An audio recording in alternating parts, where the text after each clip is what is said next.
The following is a special presentation of Tony Kurre Radio. This is the Inferno Podcast. It's the official podcast of UAB Athletics. Blazer fans, this is the place every week for an inside look into UAB Athletics.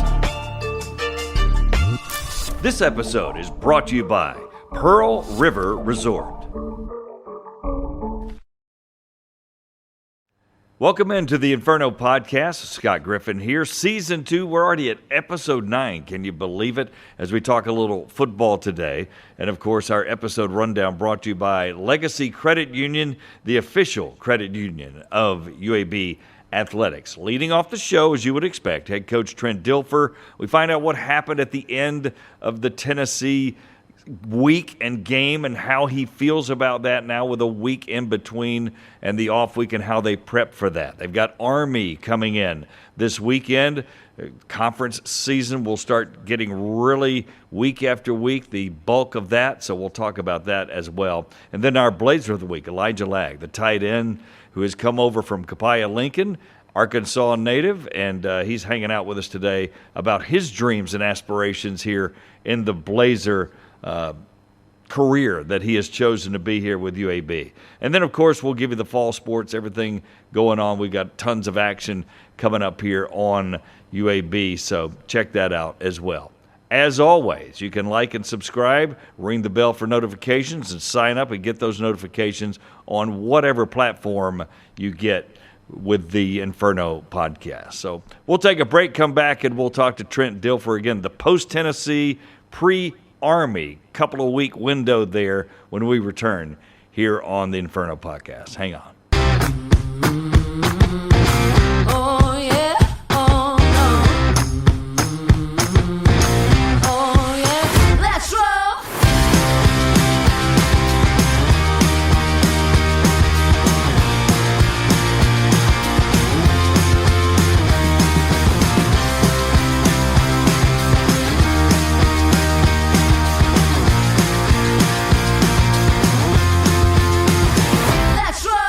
Are you getting sacked by monthly fees on your checking account? Trent Dilfer here, head coach of the UAB Blazers. Legacy Credit Union's everyday checking account can get you back in the game. No minimum balance, no monthly fees, and get paid up to 2 days early. Check out LegacyCreditUnion.com for more information and apply today. Legacy, the official credit union of UAB. Welcome back to the Inferno Podcast. Scott Griffin here. Of course, our Coach's Corner brought to you by Pepsi and Viva Health. We always enjoy Trent Dilfer coming in as we learn things going on. So I know you had an off week, but let's go back since you haven't been on to Tennessee. Thank you for making me look pretty good because I was on a couple of Southeast football shows, and I said, UAB's going to score 20 or more points. And you did against Tennessee. So let's start with what went right in the game after you look at it on video. Yeah, I thought we did a admirable job of pass protection. We could not run the ball. We tried. We did not want to make that thing. We did not want to throw it 51 times. That was not the plan. Yeah. We just were having a difficult time schematically, decision-making, and physicality running the football. So we had to throw it a bunch of different ways. I thought we did an admirable job protecting. I thought Jalen started off a little janky. He did. He's trying to be a superhero, make big plays. And then once we got him settled down, I thought he did a fantastic job of dealing. And that's really the conversation we had was, you're not going to have a lot of time and there's not going to be a lot of space. So you got to deal. You got to be a point guard. And he did a really good job with that. I think he completed 18 of his last 22 or something, or 23. And I thought our receivers did a nice job catching the football. We had 2 unfortunate turnovers.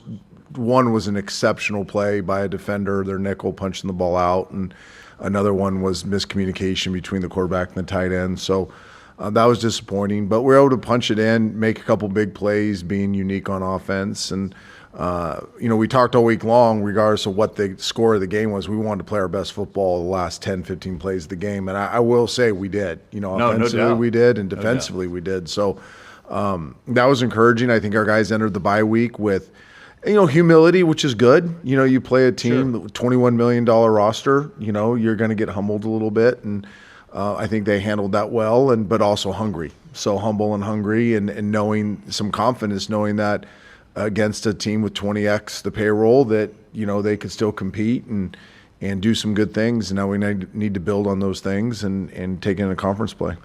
And to do that, because they took away the run, even more impressive, I think. Yeah, it's hard. You take away one, as you know, that's hard. It's hard to throw the football when the other team knows you're throwing the football. Yeah. It is. You really, ideally, in offensive football, you want to pass and run on your terms. You want to be able to dictate when you're running and passing and keep them off balance. And they had just stoned us at the line. And we had a couple runs that we did block well, and we didn't make good decisions on whether to hand it or throw it or running back reads or whatnot.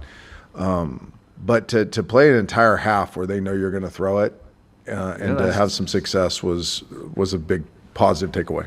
All right, so what did you see on the other side of the ball? Again, taking in consideration, which I know you do, the difference in talent level, NIL and all that, what could you see that you liked or took away from that? How hard we played and how hard we competed. And, that game got away from us quick. And it would have been really easy for a college kid to be pouty and snotty and whiny and make excuses. And I've seen that for 2 years, right? And instead, they kept plowing ahead. They kept staying positive. They kept looking for solutions. They kept trying to talk themselves into getting a stop. And there was none of the woe is me, feel sorry for myself. It was, I got to go back out there and play better. I got to go back there and compete harder. And we're running around, we're running to the football and trying to shed blocks and trying to make tackles there late in the game when the game's obviously over on the scoreboard, but it wasn't over to them. They had great pride and making sure that they finished the game strong. I believe if we can carry that alone over, that mentality over, will be significantly better than we've been here in my tenure. Okay, so you go into off week. What's the message? You're not doing the total change of anything. You're just trying to build on what I think has been a pretty good year so far, at least. Well, the message, really consistent, has been meet the standard, get better. Yeah. Like meet the standard off the football field in your preparation, everything that you do. We have a standard. We don't ask them to play perfect. We've never asked our players to play perfect. It's an impossible ask. Because it's not going to happen, right? It's an impossible ask. We do ask them to prepare perfectly. We do ask them to hold them to a standard. We hold them to a standard, and for them to hold themselves to a standard off the field that's impeccable. Exhaust your preparation, grow your character, treat people well, have impact in your community. Like all these things that we believe are just no-brainers that kids need to learn. I know it's not the common narrative, but we believe that is the most important thing. And then go let it rip on Saturdays. And if you've done that, you'll make better decisions. You'll have better emotional control. You'll think clearer. You'll naturally be the best version of yourself. And you're going to make some mistakes. And when you do, reset and refocus and move forward. So I think it's just we double down on that message. We use the 3 hard practice days as getting better at some football stuff. Like I said in the first meeting, I'm like, hey guys, guess what? We got to get better at football. And they all kind of nod their heads like, yeah, we do. Like we got to get better at football. So we took the 3 days and we tried to get better at football. They worked really hard. There were some really neat highlights from the week of practice where guys late in practice on a bye week, on a Wednesday, when it's hard to compete, when your body hurts, and they're given everything that they have. It was also an opportunity for some guys to get healthy that have been banged up. I think, we've only been together a short amount of time because of how rosters change. 49 guys. Yeah. So I think there was guys better understanding the systems, better understanding the schemes, better understanding the whys. I think we had some good meeting time where we could catch up on some stuff. And then we gave some time off. And this was hard for me. I'd never in my football career, this is 14 years playing. Well, you go back to college, I played college for 4 years. That's 18, 4 years in high school. That's 22, 9 years ESPN, studying how teams. I had never given a team 3 days off. It had to feel weird. And I'd never been part of it. Yeah. And it was weird. But what got me was with how hard they work in May, June, and July now. Like, it is not vacation for them. They don't have summers. They go to school. It's they NFL lift weights. now, really. Yeah. I mean, well, the NFL doesn't work this hard. Yeah, The NFL doesn't yeah. do anything in the off season. College kids do. It's a lot of time on task, and there's not a lot of breaks. You give them a couple days in camp when you transition to the normal schedule. You get a little bit because we played on a Thursday, so they get a day and a half. But like, they didn't get a chunk for a while. So to give them a chunk of time where they could get away from football, and we told them, turn your football brains off, man. Like, don't think about football. Be smart, make good decisions, be a family, be with friends, relax, catch up on sleep, eat, take care of yourselves. I hope it doesn't backfire. I'm going to find out at 4:50. They better come in tingly today. I'll tell you that. They all know. I told them Friday, I said, you better come in tingly, like hair on the arm, standing up. You get to do this. Like, let's not, you don't have to do this. You get to do this. So today at 4:50, we'll see, but there should be an excitement, electricity in the building. If there is, that's a good sign. There's always a way to go with this with coaches on an off week. Do you introduce them some snippets of the opponent or no? Or do you wait just till the week like normal? We did a little bit of both. Army plays a different front defensively than we're used to seeing, so we wanted to make sure we got them comfortable with that front. Defensively, it's triple option, so we've been working triple option for quite a while, but this year's iteration for Army is a little different. So, again, I'd say probably 50-50, probably 50% Army, 50% getting better at football. Now, we tried to do some cross-training things that we were just getting better at football, but they were seeing pictures that were Army pictures. Right. We weren't saying, hey, this is what Army does, but we were giving them pictures of some of the things that Army does, and that way we could get better at not just football, but getting better at football against a 4-eye, getting better at football versus a jack defender, getting better at football versus quarters, getting better at football versus a different split by the offensive lineman, yada, yada, yada. So I've always believed you kind of do both. I'm a both and guy. You try to do both as much as you can, and teach them football in general. That was the biggest thing. When we had a staff meeting after the bye week, after the Tennessee game, I said, if I were to put my finger on one thing, and this is I'm not criticizing anybody. This is probably how it should be with 49 new players, a bunch of new coaches. We have to be a smarter football team. We have to teach them the what, the how, the why. They have to be in our minds. We can't just assume that they know when we call a play what we're trying to accomplish. We got to understand why certain techniques help them in certain ways. Some of the nuance of the game, like our football intelligence has to grow as a football team for us to get better. And we got to win every inch. I keep saying it. We got to find all the inches that there are to win to make up for some of the salary cap. The other things, right? Yeah. Things that we have to deal with. Yeah. As you know, I'm not telling you that you don't know, responsibility football is where you begin defensively this week against a triple option. Kind of describe that. Well, they make you defend 11 people in the run game, so that's hard. Usually you don't have to count for the quarterback. They flood gaps. I'm trying to make this very simple. There's way more XO to this, but they will flood a gap. So they run a quarterback follow play. So that's one of the hardest plays to defend because you can win that gap, but then the quarterback follows that gap. Yeah. So you've defeated your blocker. You've tackled the first guy. Well, the first guy didn't have the ball, and here comes another guy. Right. Then they can stretch you thin because they get forward to a side real quick with the quick motions and the triple option stuff. You have to tackle the dive, but you also have to defend the quarterback, and let's call it the C gap, so 3 gaps over. But then you also have to have the pitch responsibility. Every play, pretty much. Every play, and then you have to all these triple teams will throw it more too. So now you have to defend the pass, and a lot of these blockers come off like they're going to block, but then they run routes. So are they running or they're throwing?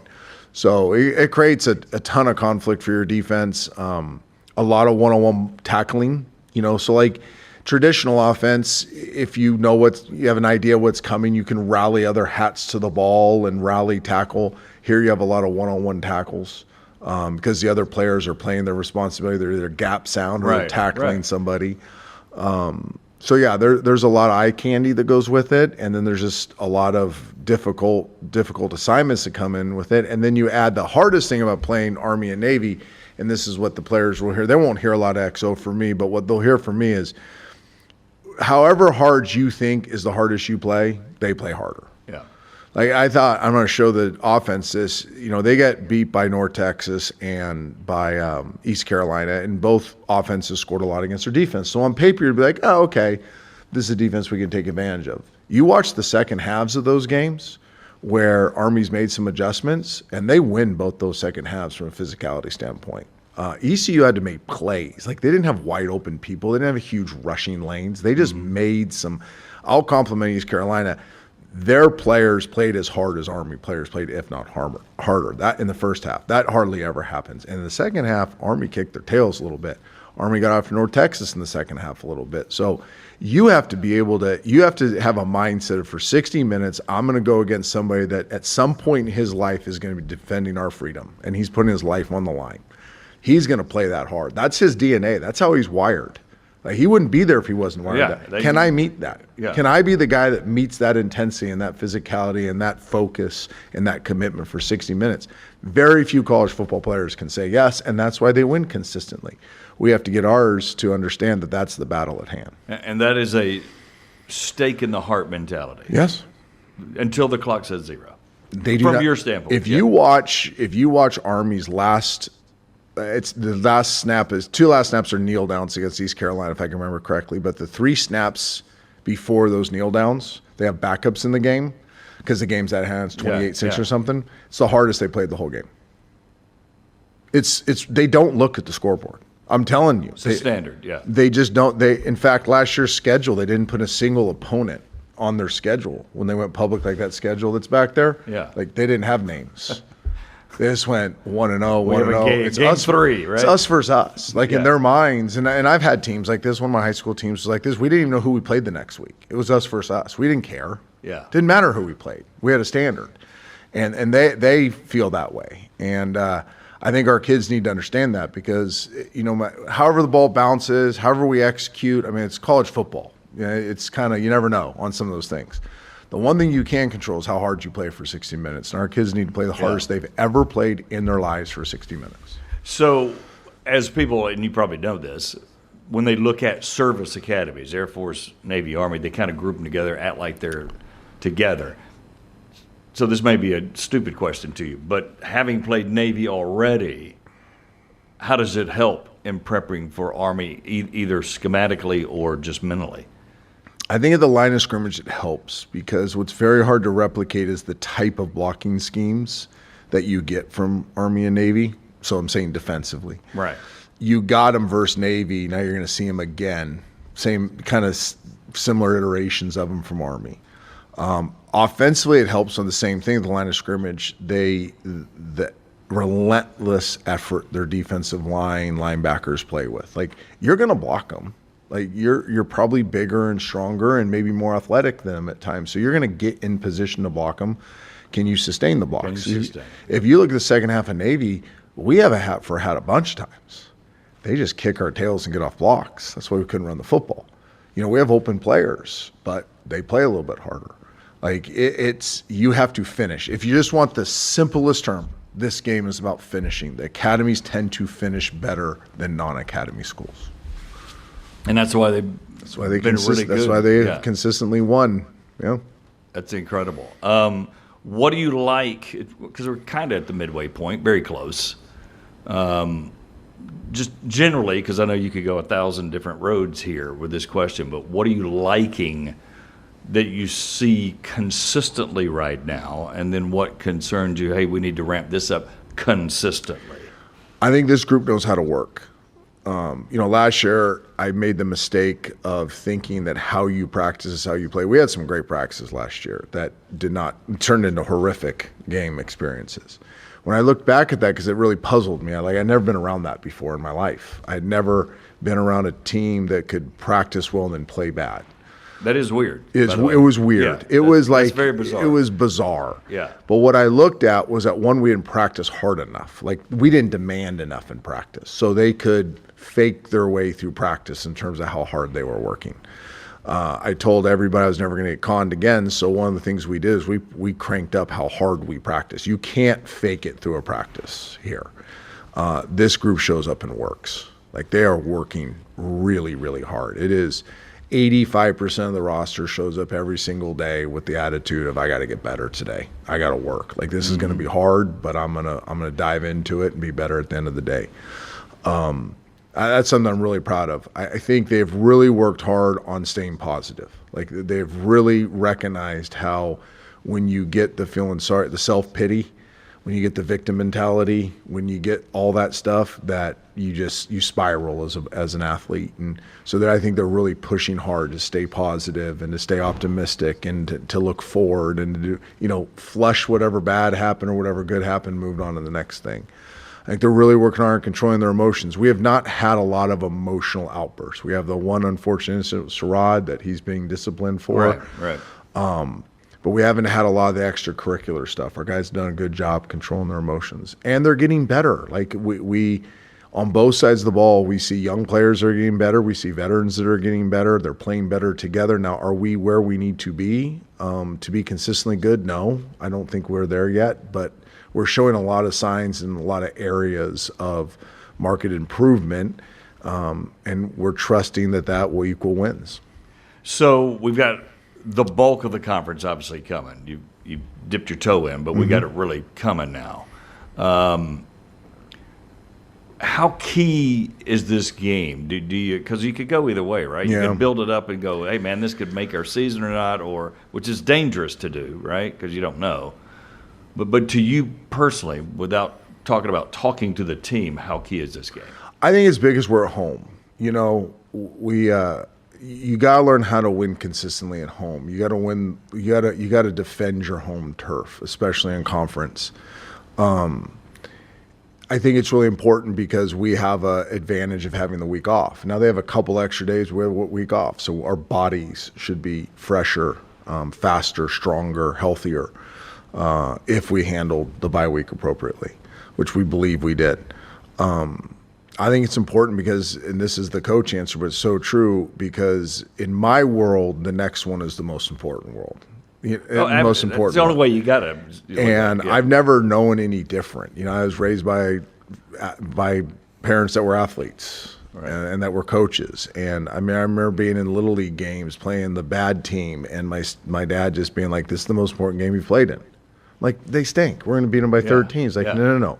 That first pitch, your first at-bat, the first pitch from the bump, like, that's what matters. That's what you can control, and your opponent really shouldn't matter. So I think we have to adopt that mindset. Like, the first kickoff return to this game is the most important moment of their life, and then they're going to have about 160 of those moments in the game, and the opponent should be faceless to a certain degree, and your record should not matter. Like, this is the next opportunity. And let's not forget, we get to do this, and that's going to be a message they're going to hear relentlessly. Like, we are so honored and privileged to be able to get to do this. There's so many people that would die to put themselves in our shoes. Die is a harsh word. They would sacrifice a lot to be able to do what these players are doing and what we're able to do as coaches. And there needs to be a sense of gratitude and appreciation for the opportunity that they have each and every time they step on the football field, regardless of what your record is or what the score is or who your opponent is.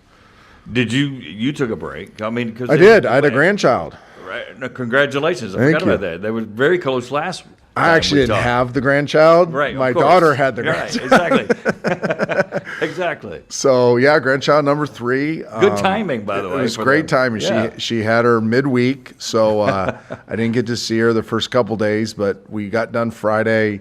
I drove up to Louisville, was able to spend some time with the new one, and then was able to stop by and see my other 2 in Nashville on the way back, and still got some work done too. Because great trip. There's not a whole lot you can do with a 3-day-old. So, I did the cutesy kissy, that type of thing, but I was watching tape too, so still got some work done.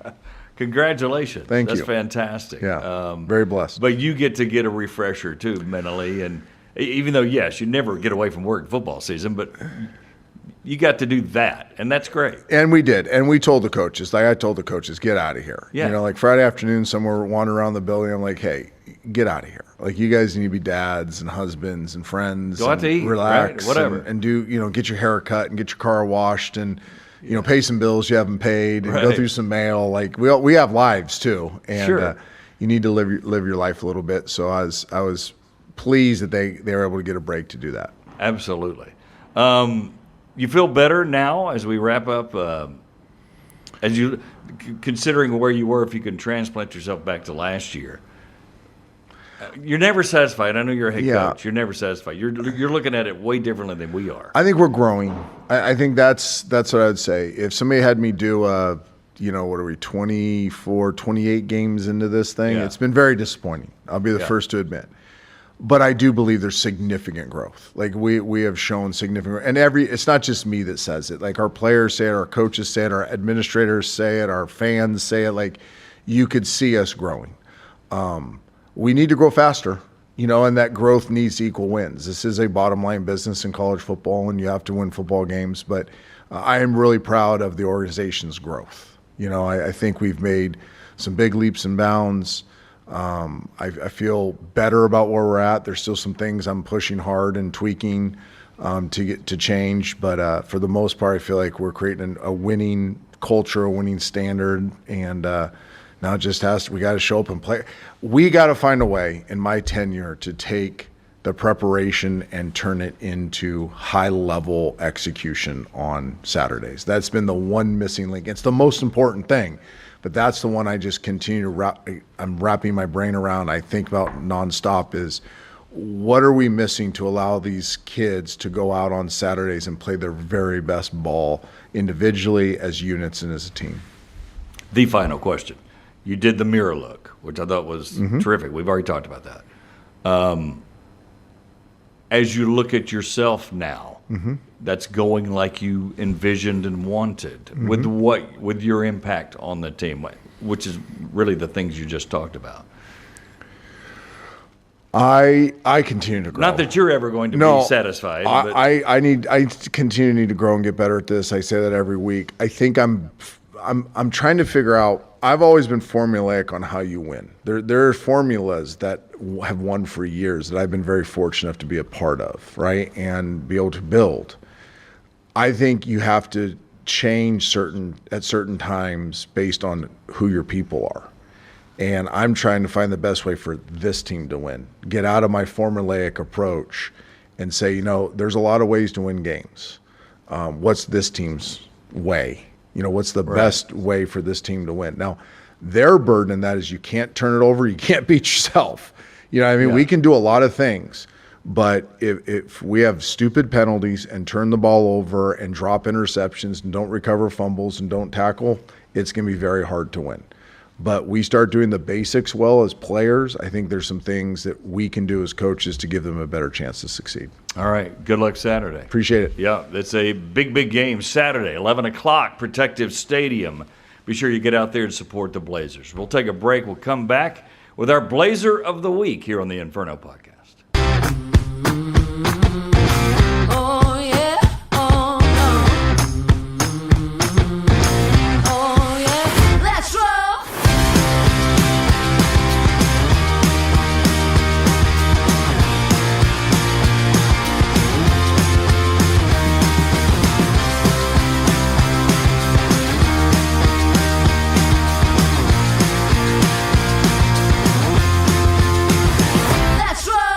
The if in life, it's a world of possibilities. If you go for a night out with friends, if you can keep an eye on your money along the way, if you know you have overdraft protection with no fee transfers from savings, when you get a low balance alert, it's easier to say yes to fun. If that sounds good, try Regions Life Banking. Stay ready for the if in life. Regions Bank, embrace the if in life. Welcome back to the Inferno Podcast. Our Blazer of the Week, we got another blocking guy. I don't know what it is with these blocking guys, but they love hanging out at the Inferno Podcast. Tight end Elijah Lagg hanging out with us. Elijah, yes, how's it going? It's going good, man. I'm feeling great. Now, is that offensive to say you're a blocking guy? It's endearing to me. It is. I enjoy it. I think of myself as a hybrid guy. Yeah. But I like to get nasty down there in the trenches. Yeah. So, yeah. So you're used to that because in high school you were totally a blocking guy. You were a Yes, lineman. sir. You were one of the five. Yes, sir. Number right. 71, baby. 71, tackle. 71. Tackle, right? Yes, sir. All right. Right tackle. So tell us the transformation from that to picking a JUCO, Copiah Lincoln, which is one of the best junior colleges in America, Right. and transitioning here. Man, I'm from Arkansas. I played high school up there, and always just was an offensive lineman, starting in junior high all the way up until high school. Because you were bigger? I was the bigger guy on the team. So you automatically go there. Yeah. They were like, here's where you go, basically. Right. So it was like you have no chance but anywhere but here. Right. So I always was like, man, like, I think I can go out there and catch passes. That's my dream. I always wanted to play tight end. That was like my huge. Well, first it was receiver. When I watched De'Runnya Wilson, you may have not know who that is. No, he's Mississippi State. Yes, Absolutely. sir. Yeah, and in the NFL. Yes. Oh yeah, he was my favorite, man. But after that developed into me wanting to play tight end, and I just continued to develop in high school, and I was wanting to go play college football, and I was just like, I don't think this is going to work out for me at offensive line going to college like this. So why at that moment? Was it size? You weren't. Yeah, I was just like, I don't think this size is going to work out for me, and it's not my dream. I'm just like, it's my dream to play tight end, and I cannot live my life knowing what could have been. I have to go for it. So it was actually really easy for me after that to resolve in myself. It was like, all right, it's my dream. I'm going to try. I'd rather fail or go try and fail than never try at all. Cause right. I had wonder, right? Right. And I had Division II offers at offensive line, actually. Okay. So that just wasn't where I thought the Lord was leading me. And I just figured, all right, I'm going to try anything in my power to become a tight end. And the JUCO realm kind of opened up in a strange way. I thought I was getting looks from Toledo. Toledo in the MAC? Yeah. But I was talking to this guy, and it was the week of where I thought I was going to go to Toledo, Ohio to visit these guys. And he was actually – he hadn't changed his Twitter profile from that into his junior college profile. He had moved from there to Coffeyville Community College. Okay. But it was just strange how the Lord used that because I was super bummed out at first. I was like, man, I thought that this was about to be my big break and everything. And, he was like, nah, you should still come give us a shot and still check us out. I went there, and it completely opened my eyes. I was like, oh, my gosh, like there's more opportunity out there to still make it to Division I yet because the transfer portal was still kind of a new thing, and sure. I wasn't going to bet on that. So opened my eyes to junior college. My uncle knew the coach from Coach Davis from Copiah Lincoln, who had been there for a long time. And as soon as I met him, I was just like, yep, this is the guy that I want to spend some time with. I believe in this guy. And went down there, man, to Mississippi, and just started developing as a tight end. It's just been a journey ever since. So. All right. So when you got the Division II offers, I'm curious as to the size you were. You got up to what as a senior in high school? Oh, I'm heavier now than I was then. I was so you were like 220? 225, 230 maximum. 6'4", though. Yeah, I'm like 6'3", 230 at that time, probably. So not D1 offensive lineman, obviously. No. But he obviously had good enough feet and foot speed a little bit for them to even consider. Right. You got to have a little bit of that, even if you're a blocking tight end. Yes, sir. Yeah. No, I grinded as much as I could as an offensive lineman. I tried to do everything I could to make highlights and stuff like that. Yeah. So, yeah, I guess they saw some. All right. So you got a scholarship. Yes, sir. To a pretty good JUCO, again. Maybe the most well-known JUCO in the Southeast, I would argue. And you're a tight end. So mentally, you've reached your goal, but I know you want to be good at it. So tell us about the beginnings of that in JUCO land. Oh, man. It was really crazy for me because it was super surreal to see it doesn't mean much to other people, but it meant a lot to me when I saw my name on the roster with the TE next to it. It was just kind of like, oh my gosh, I can't believe this is real. And the first time it was just routine for everybody else. They were like, all right, hey, let's go run some routes on air, basically, with the team. It was a bunch of new guys, and they didn't realize I was sweating before I even went out there because it's the Super Bowl for me. I was like, just to run practice. Yeah, stuff, I've got to make a name for myself. I got to show I can do this. So I was super, super stiff and super nervous. I was like sick the whole time, but every single route that I've run since then has just been such a joy. It's like, I cannot believe that the Lord has allowed me to do this now. This is such a dream come true. So, I mean, I'm very thankful for the story that he's given me just because of that. I just feel like I enjoy football more as I've gotten older. It's been kind of like a paradoxical effect than what I've asked other people. They think that their best years of football are behind them. In high school, all that stuff. Right. And it's been the exact opposite for me, man. I just enjoy football more and more as I come out here and get better, and I feel more at home, feel more at place. I've never heard anybody say they enjoy the route. So it's not even a matter if the ball comes your way.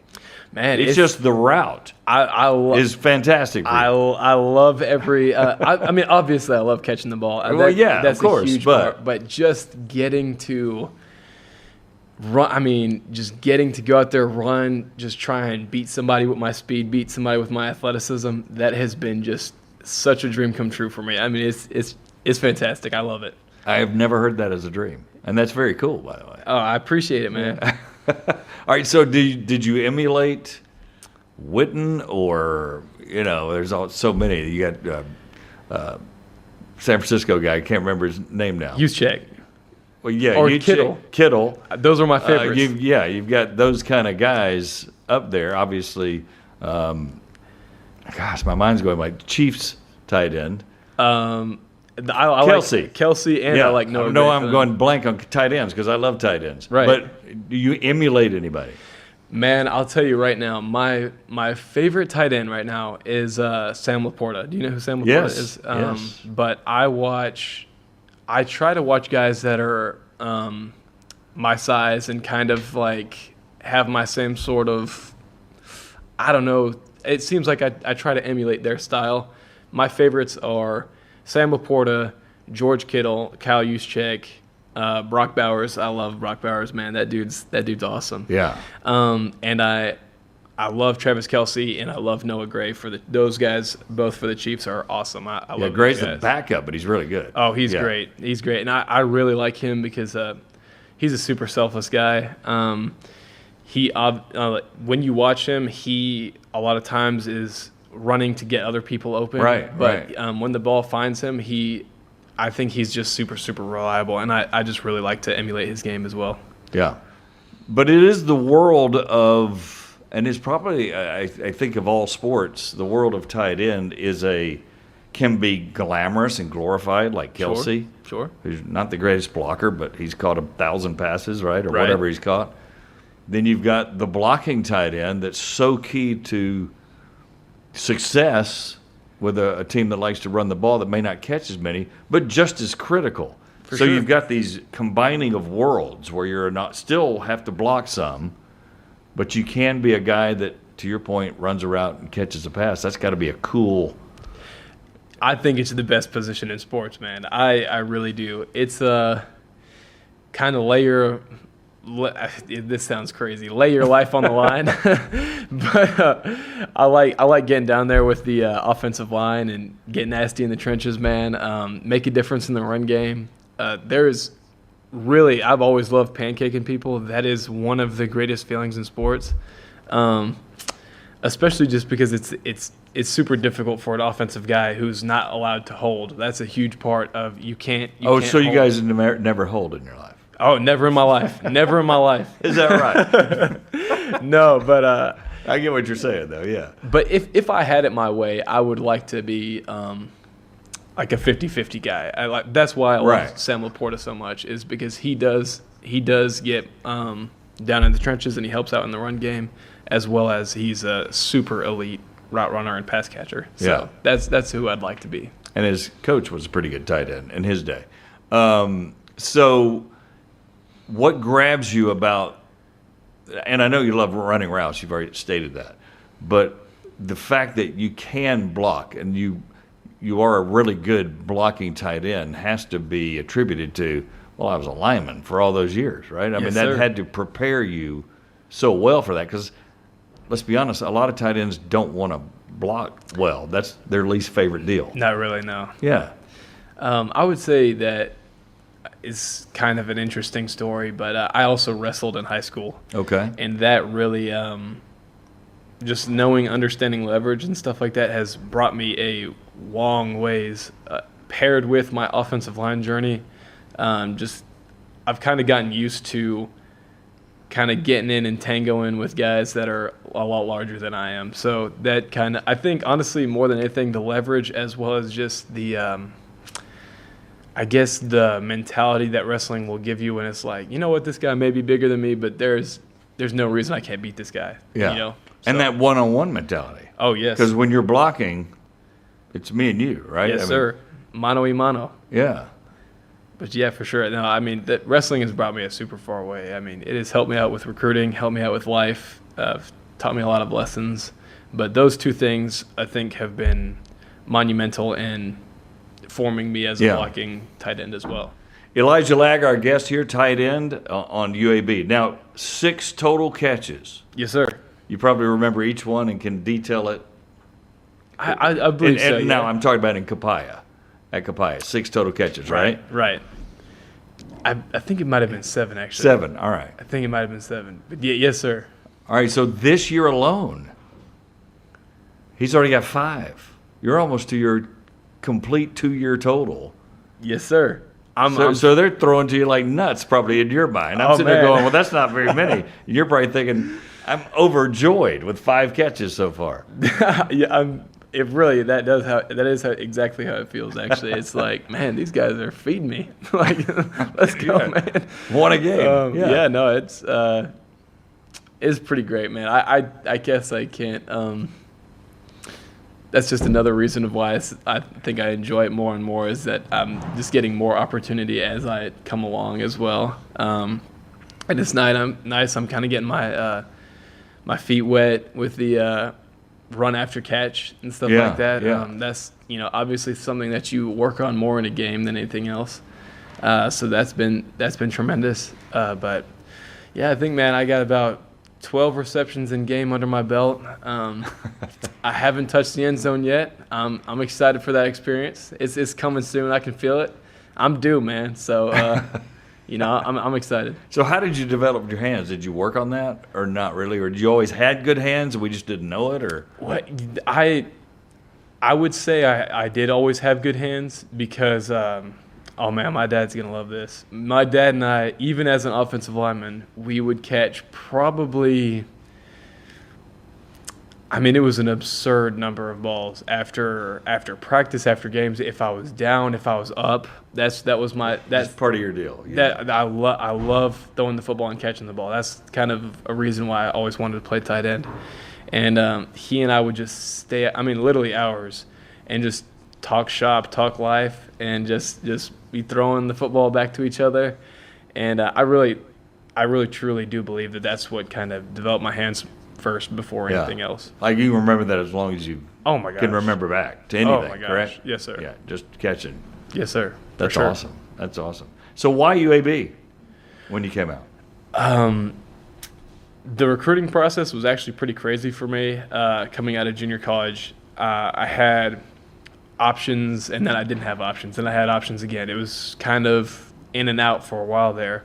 And I've always just tried to trust the Lord with these sorts of decisions. Yeah. And, man, as I was going along, I kind of thought maybe I'd go to Texas State. I kind of thought I'd maybe go to FIU. Things were coming up and down. I thought I was going to go to UTEP for a little bit. And I come here, and it was a very similar experience to how I knew that I was going to go to junior college, actually. I just came here. I met the staff. The visit wasn't like super spectacular fireworks, right. things like that. I just met the staff. I met Coach Mortensen, met Coach Jeffers, met Coach Dilfer. And I was like, you know what? I believe in these guys. I feel good about this. These guys seem like they want to invest in me. They see something in me that many other coaches have seen so far. And because they were talking about my twitch and things like that, and that meant a lot to me. Yeah. So, I was just like, man, these guys see something in me. I feel good about this. And very shortly afterwards, I think maybe a day or two later, I was like, yep, I feel really good. This was my last offer, actually. Wow, okay. Very last offer. And it just kind of came to me. The Lord just kind of said, laid it on my heart. It was like, hey, this is where you need to be. And so far, I've just been absolutely thrilled with the decision I've made. So When did you get here? January 12th, maybe, I think. Sometime in January. It's, neither here nor there. So you've been here 9 full months, basically, almost, very close. Yeah. That sounds about right. So, you said you know it was the right deal, right? Unequivocally, this has been one of the greatest decisions I've ever made. Yes, sir. That's awesome. Before we go to our lightning round, we have fun with you, and we just ask you kind of crazy, random questions, All right? So tell me about what we talked to Trent about, the team, where the team is, from your standpoint, tied in, because you guys score over 20 against Tennessee, which, again, I warned people about, and they're like, what? And you did. So your offense, your side of the ball is pretty good. Right. Yes, sir. Not that you're ever satisfied, but it's pretty good right now. Yes, sir. So talk about it. Man, I love the offense. I love the brotherhood we've got. It seems like, to me at least, it seems like in this transfer portal era that chemistry matters more than anything nowadays. And I feel like the more we practice, the more games we play, the better our chemistry gets. And the more guys trust each other, more things become intuitive. You can over-communicate to a point, and then it just gets to a point where you're just like, we know what we just trust each other enough that we know how this works now. Right. That's the main thing. I think that we things get less mental, and we just start feeling things. And I think we're going to get better every single game. The offense is just going to come together. I love these guys. I love Kitna. I love the offensive line. Love the receivers. Love the running backs. We have a great relationship with these guys, and it's just it's been a joy to work with these guys for sure. Is that necessary to like your guys, especially on not just your team, but on the side of the ball, in your mind? Does it make it easier? For sure. Yeah, I mean, a team that loves each other is going to beat a team that doesn't love each other. That's just the bottom line. I mean, I wouldn't say necessary that you like everybody, but I think you don't have to hang out with everybody. That would be impossible. But yeah. But I definitely do think it's necessary for you to say, "Hey, I'm gonna put my body on the line for this guy," and that's easier if you have a connection with them for sure. Yeah. How key is this game to you, Army? Or can you even afford to say that? I'm not trying to put you on the spot, but I guess I'll ask for some clarification. Like, to your year. I mean, we're almost at the midway point. You're starting conference season. You're sitting there. It's a home game. You want to try to grab this one to get ahead in conference play or get a win and taste one at home, as Trent was talking about. Man, I think I'll just echo what Coach Dilfer was saying. Is just this is the most important game of our careers so far, and next week will be the most important. So game. you can't afford to. Yeah, I mean we can't afford to write anybody off or say, oh hey, they're too good for us. We can't hang with them. We just might as well count that as a loss. Hey, we should definitely beat these guys. I mean, it's college football. Everybody's here to play. I think as long as we focus on ourselves and as long as we focus on improving, the scoreboard will take care of itself. I'm a fan of hey, we just got to play with as much effort and tenacity as we can, be as physical as we can, and usually things work out like that. The Lord rewards effort, in my opinion. Finally, did you learn anything about yourself individually against Tennessee? Man, I really did actually. My whole athletic career, I've taken loss and failure very hard, and it's been kind of like I think I've had a negative relationship with failure and obstacles, and tried to how should I put this? Subvert it as much as I can. Oh, sorry about that. No, you're good. But I've learned from myself and just kind of talking to the Lord and praying about it that failure is not the obstacle. Failure does not mean that you're going down in a sense. Failure is the way through. So you fail, that means that you're that much closer to your goal. Right. If the NFL is my goal, that means I'm 1,000 failures away from my goal. Basically, that's how I think about it now. And Tennessee, I made some mistakes, and it really bothered me. And I was just praying to the Lord, and I was just like, Lord, will you just reveal to me like what I need to learn from this? And that's just kind of what I took away from it. Is that just lean into the failure, man, and enjoy it while it lasts. It's not going to be here forever. And then learn from it. Yes, sir. Yes, sir. Get better because of it. Yeah. And reset. Yeah. And reset. And come back, and every play's got a life of his own. So that's what I would say for that, for sure. All right, Elijah Lagg, our guest, tight end from Copiah Lincoln, at least collegiately. He's from Mountain Home, Arkansas, originally. So let's go with the lightning round. Yes, sir. All right. Lay it on. Got a little bit more fun. All right. Maybe still a little football, but more fun stuff for you. So your favorite food, and I'm going to guess barbecue. Just kind of put myself in Mountain Home, Arkansas right now, or maybe totally wrong. Man, I'm an amalgamation of cultures, man, and I'm actually going to say seafood gumbo here. Seafood gumbo. I used to live in Baton Rouge, Louisiana. Oh. Yes, sir. Yes, sir. So that's got to be my favorite food, I'd say. And people think they've had seafood gumbo until they've had true Cajun Oh man, yeah, gumbo. It's unreal. Like, is there a member of the family that's Cajun or not really? No, I wouldn't say so. You just live there. We just live there. You got Cajun folks around there. They love to cook. You got jambalaya, seafood gumbo, Right. stuff like that, and it'll change your life. Oh yeah, I when I got the call to cover LSU, it's not a problem for me. Oh man, yeah. You know what I mean? I enjoy the food. I know exactly what you mean. In that part of the deal. So seafood gumbo. Yes, sir. Is your go-to. Now, have you found anywhere in Birmingham? We're kind of close to Louisiana, but have you found a place that comes close to that, or? Man, there's nothing. I mean, I've had a little Cajun here. I don't have it often. It's just kind of like if I see it on the menu, I'm like, okay, here we go. Let's try We're it gonna out. see if this is any good, right? Yes, Yeah. sir. And it hasn't come close to Baton Rouge. I mean, it's like, but I still love it. I'm not a very picky eater at all. But Birmingham does have some pretty great food spots, right? Oh no, yeah. And everybody says that. Yes, in sir. the lightning round, it's a restaurant aficionado's dream here. Oh yeah, it's pretty nice around here. Yeah. I'm not very picky at all, so I can try a bunch of stuff. But on a normal night, you're probably prepping your own stuff too. Yeah, I've kind of gotten in a big kick here recently of just steak and eggs, man. It's kind of a strange meal, but protein. I love it. It's good to me, at least. Some people say I eat like an animal, like a dog. So I hear you.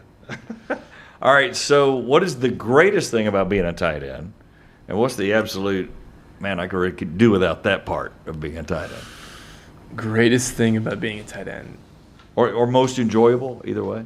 I would have to say just the opportunity to be a part of the O-line as an extension of the O-line, and That's the greatest thing. as well as being able to be a weapon in the passing game. It's just I don't think that there's any other position like it. We have as much responsibility in everything as any other position. So I personally love that about tight end. What's the worst thing? What's the worst thing? Maybe blocking drills? Man. Or you might like that. Worst thing. I'll tell you what, this may be just the worst thing for me. I'm not great at one-on-one pass protection. Yes. And that's necessary for tight ends sometimes when it comes to like Occasionally, right. You got to stay in. When right. we're going to throw a deep ball or Right, something like right, that, and right. there's like two options. We want a one-on-one matchup between him and him. Right. And I'm just not. I'm not very great at one-on-one pass pro yet. That's something I got to get better at. But I enjoy the challenge. But that's probably what I'd have to say.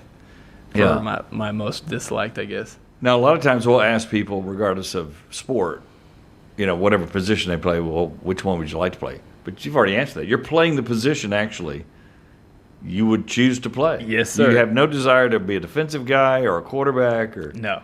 You're good as a pass-catching tight end. This is, as all I would say is that, like, not saying this is not about our offense, but just like as long as the offense uses tight ends in a pass and run way. In both, yeah. That's all I ask for. That's all I ask for. That's the dream come true for me. I hear you. Do you have a favorite sports movie? Rocky. That's old school. Rocky, man. You weren't even born. I love Rocky. Why? That is the greatest motivational movie series of all time. Stamp it here on the Inferno podcast. Greatest movie. You're adamant. Yeah. Oh my gosh. Why? Rocky 2. What grabs you? What is it? Man, I think it's just the come up, the underdog story. I love Rocky Balboa. The quotes in the movie are great. My favorite probably has to be Rocky 4, I'd say, but 2, 3, and 4, man. And I love 1 too, 1 as well, but 2, 3, 4 that does it for me, man. I love those. This movies. is old movies to you. Oh, I mean, man, your dad had to show you this. He sure did. I mean, I'm not very partial, I guess I would say. I just think good movies are good movies. It doesn't matter regardless of when it was. It doesn't matter how old it is. I mean, I haven't watched Tombstone yet, but people say that's great. It's really good, yeah. I'm going to have to watch Tombstone eventually. But Rocky, man, that's got to be the greatest sports series of all time. See, I thought you were just going to say something within the last 5 or 10 years. Nah, man, you can forget that. Rocky, man, bring it to me. Rocky, I like Yes, sir. it. I like it. What do you do to get away from football? Are you a video game guy, or you read, or you just want to veg, hang out, close your eyes? I love hanging out with people. I love hanging out with friends.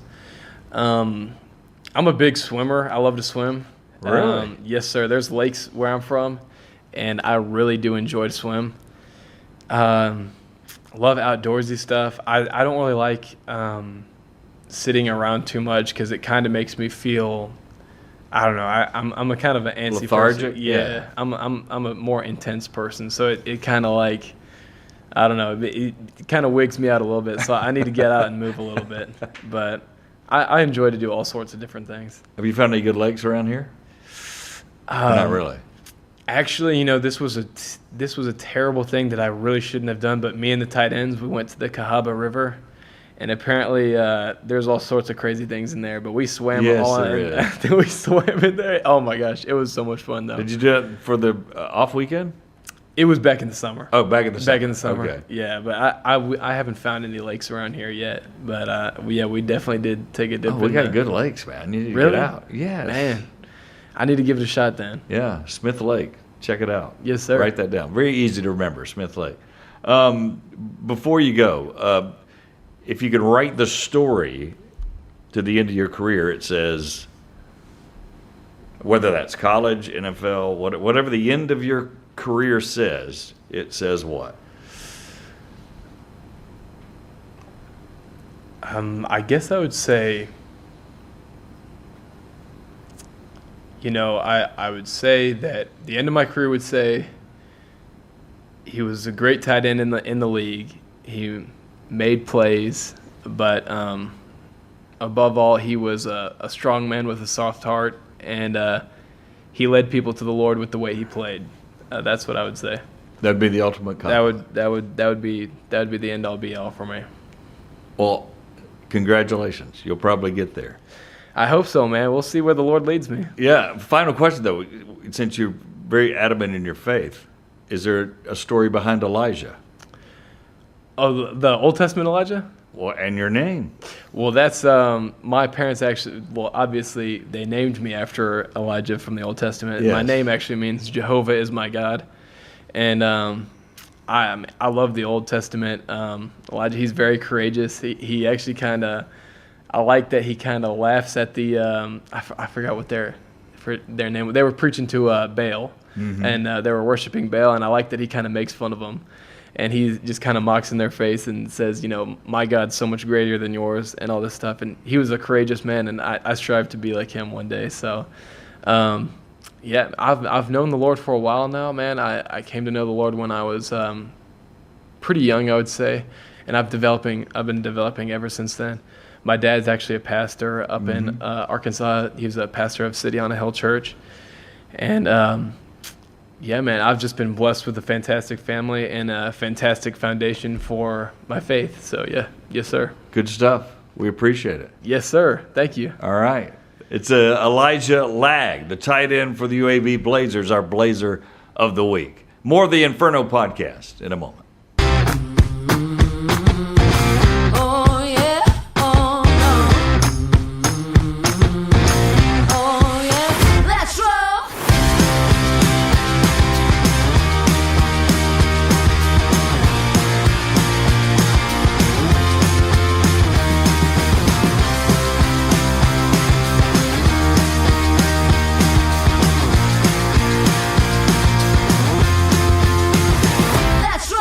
Trent Dilfer here, head football coach of the UAB Blazers. Get out there and tackle your financial goals with a new credit card from Legacy Credit Union.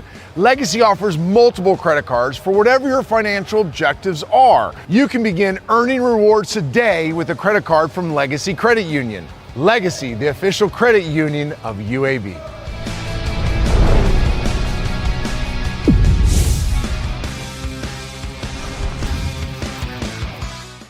Welcome back to the Inferno podcast. This week in Blazer Nation, of course, brought to you by Children's of Alabama. We got a lot of action going on with our UAB fall sports. Let's start with women's soccer. They're at Charlotte on October 2nd. That is a 6 o'clock match. Again, UAB women against Charlotte. October 3rd, UAB softball, playing some fall softball tournaments and games. They're against Enterprise State and Shelton State in a doubleheader. That's at 3:30 and 6 o'clock on October 3rd. Men's soccer at Tulsa is also going on October 3rd. That's a 7 o'clock start there. The volleyball team also on the 3rd. Seems like everybody's in action there against Rice at 7 o'clock. And then also UAB women's tennis in the Sanford Invitational. That will be on the 3rd. And then men's tennis as well on the Battle of the Plains tournament. So ton of sports going on October 3rd.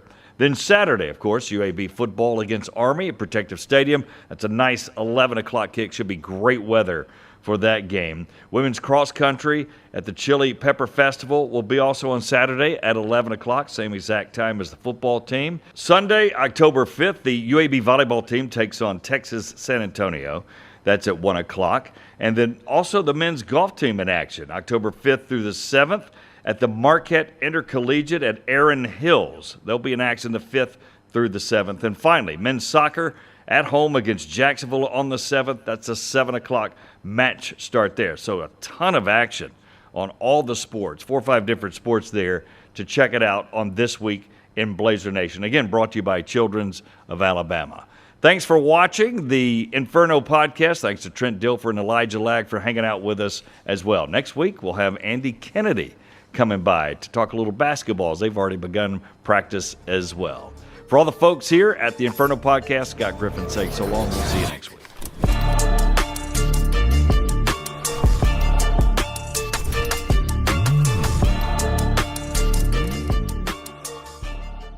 This has been a special presentation of Tony Kurre Radio.